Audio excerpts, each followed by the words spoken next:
Thank you very much. My fellow Americans, good evening.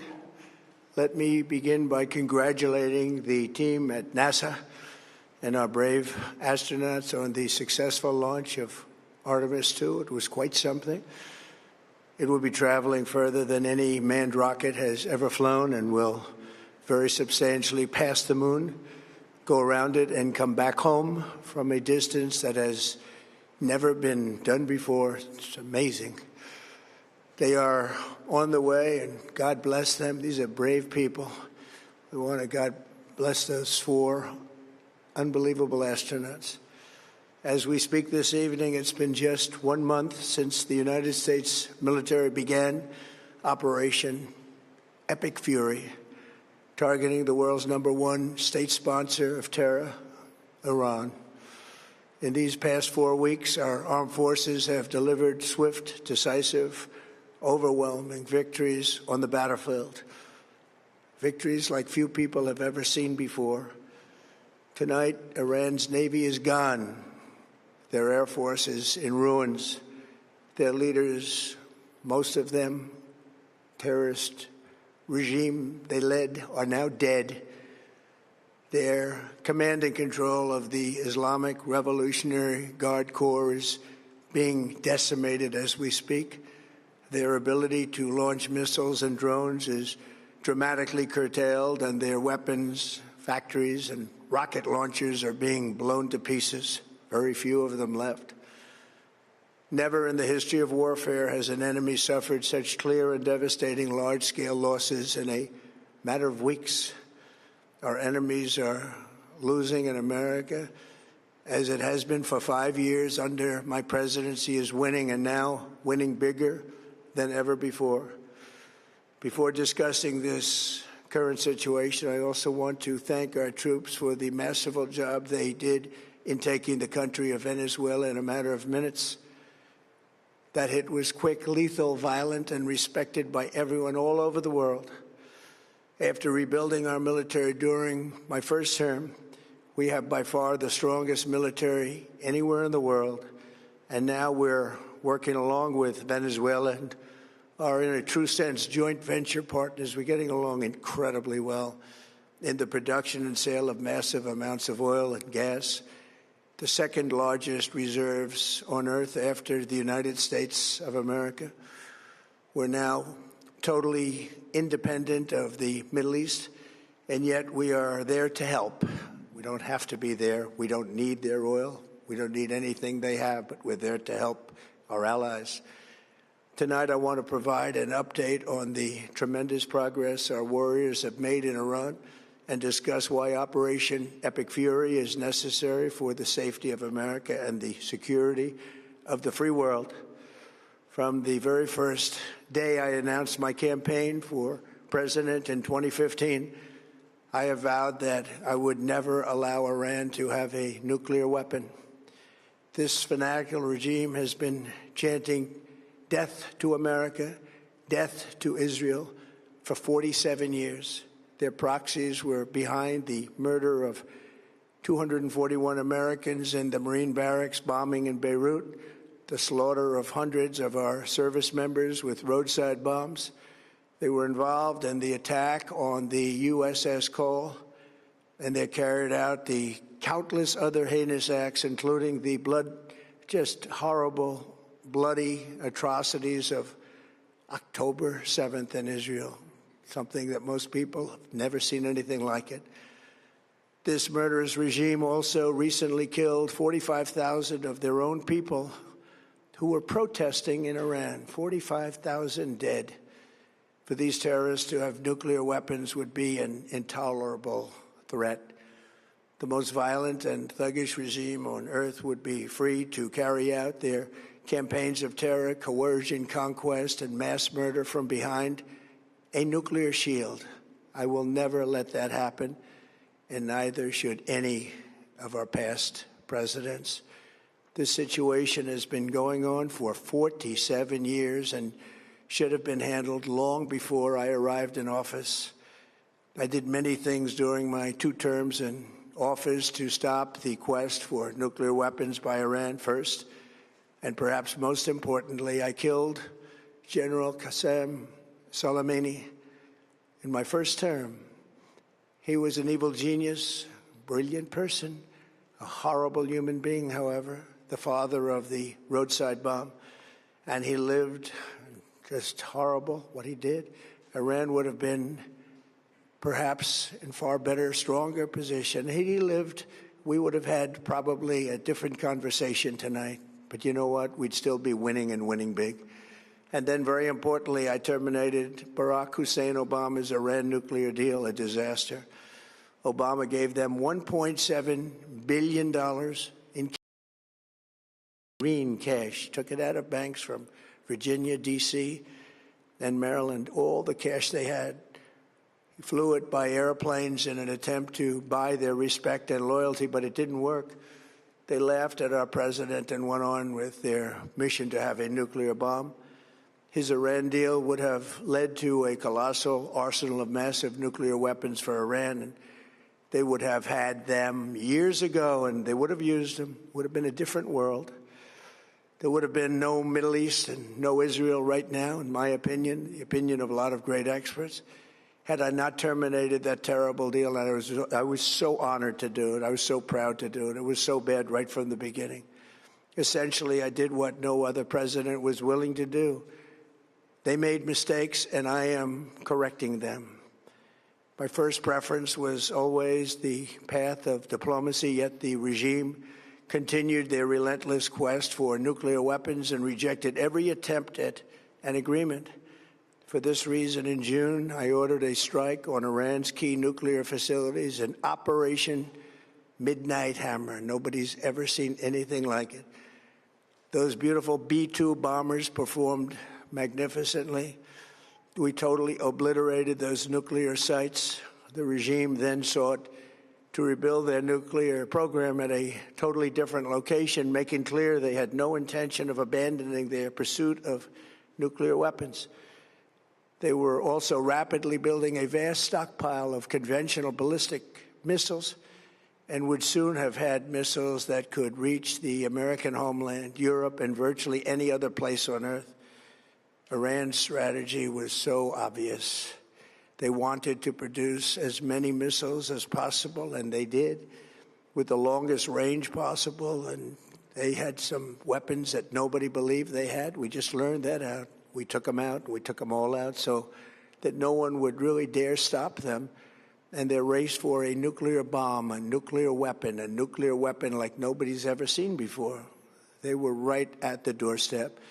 For years, everyone has said that Iran cannot have nuclear weapons. But in the end, those are just words if you're not willing to take action when the time comes. As I stated in my announcement of Operation Epic Fury, our objectives are very simple and clear. We are systematically dismantling the regime's ability to threaten America or project power outside of their borders. That means eliminating Iran's Navy, which is now absolutely destroyed, hurting their Air Force and their missile program at levels never seen before, and annihilating their defense industrial base. We've done all of it. Their Navy is gone. Their Air Force is gone. Their missiles are just about used up or beaten. Taken together, these actions will cripple Iran military, crush their ability to support terrorist proxies, and deny them the ability to build a nuclear bomb. Our armed forces have been extraordinary. There's never been anything like it militarily. Everyone is talking about it, and tonight I'm pleased to say that these core strategic objectives are nearing completion. As we celebrate this progress, we think especially of the 13 American warriors who have laid down their lives in this fight to prevent our children from ever having to face a nuclear Iran. Twice this past month, I have traveled to Dover Air Force Base, and it's been something. I wanted to be with those heroes as they return to American soil, and I was with them and their families, their parents, their wives, their husbands. We salute them, and now we must honor them by completing the mission for which they gave their lives. And every single one of the people, their loved ones said, "Please, sir, please finish the job, every one of them.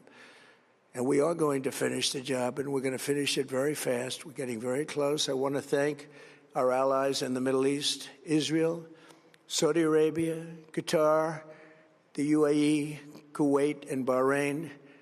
They've been great, and we will not let them get hurt or fail in any way, shape, or form. Many Americans have been concerned to see the recent rise in gasoline prices here at home. This short-term increase has been entirely the result of the Iranian regime launching deranged terror attacks against commercial oil tankers in neighboring countries that have nothing to do with the conflict. This is yet more proof that Iran can never be trusted with nuclear weapons. They will use them, and they will use them quickly. It would lead to decades of extortion, economic pain, and instability worse than we can ever imagine. The United States has never been better prepared economically to confront this threat. You all know that. We built the strongest economy in history. We're going through it right now, the strongest in history. In 1 year, we've taken a dead and crippled country. I hate to say that, but we were a dead and crippled country after the last administration and made it the hottest country anywhere in the world by far, with no inflation, record-setting investments coming into the United States, over $18 trillion, and the highest stock market ever, with 53 all-time record highs in just 1 year. It all positioned us to get rid of a cancer that has long simmered. It's known as the nuclear Iran, and they didn't know what was coming. They've never imagined it. Remember, because of our drill baby drill program, America has plenty of gas. We have so much gas. Under my leadership, we are #1 producer of oil and gas on the planet, without even discussing the millions of barrels that we're getting from Venezuela. Because of the Trump administration's policies, we produce more oil and gas than Saudi Arabia and Russia combined.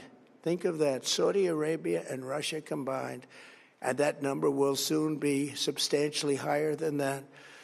There's no country like us anywhere in the world, and we're in great shape for the future. The United States imports almost no oil through the Hormuz Strait and won't be taking any in the future. We don't need it. We haven't needed it, and we don't need it.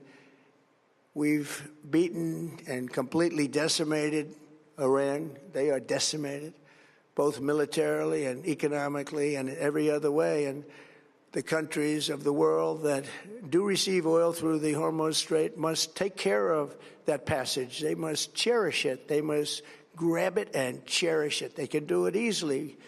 We will be helpful, but they should take the lead in protecting the oil that they so desperately depend on. So to those countries that can't get fuel, many of which refuse to get involved in the decapitation of Iran, we had to do it ourselves. I have a suggestion. #1, buy oil from the United States of America. We have plenty. We have so much. And #2, build up some delayed courage. Should have done it before. Should have done it with us, as we asked. Go to the Strait and just take it, protect it, use it for yourselves. Iran has been essentially decimated. The hard part is done, so it should be easy. And in any event, when this conflict is over, the Strait will open up naturally. It'll just open up naturally. They're going to want to be able to sell oil because that's all they have to try and rebuild. It will resume the flowing, and the gas prices will rapidly come back down. Stock prices will rapidly go back up. They haven't come down very much, frankly. They came down a little bit, but they've had some very good days over the last couple of days. We've done actually much better than I thought, but we had to take that little journey to Iran to get rid of this horrible threat.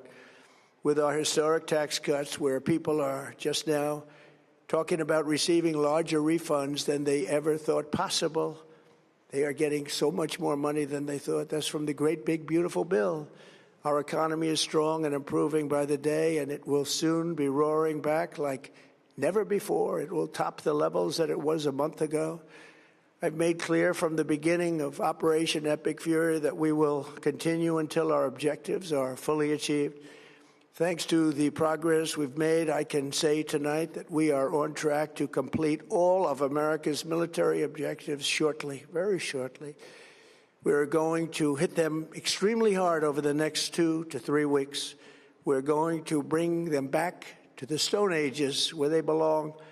In the meantime, discussions are ongoing. Regime change was not our goal. We never said regime change, but regime change has occurred because of all of their original leaders' death.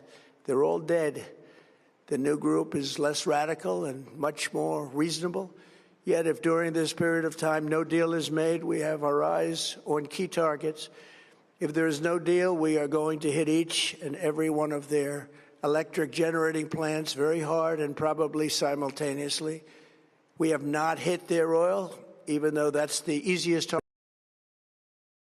Not give them even a small chance of survival or rebuilding, but we could hit it and it would be gone, and there's not a thing they could do about it. They have no anti-aircraft equipment. Their radar is 100% annihilated. We are unstoppable as a military force. The nuclear sites that we obliterated with the B-2 bombers have been hit so hard that it would take months to get near the nuclear dust, and we have it under intense satellite surveillance and control. If we see them make a move, even a move for it, we'll hit them with missiles very hard again. We have all the cards, they have none. It's very important that we keep this conflict in perspective. American involvement in World War I lasted 1 year, 7 months, and 5 days. World War II lasted for 3 years, 8 months, and 25 days. The Korean War lasted for 3 years, 1 month, and 2 days. The Vietnam War lasted for 19 years, 5 months, and 29 days. Iraq went on for 8 years, 8 months, and 28 days. We are in this military operation, so powerful, so brilliant, against one of the most powerful countries for 32 days. And the country has been eviscerated and essentially is really no longer a threat. They were the bully of the Middle East, but they're the bully no longer.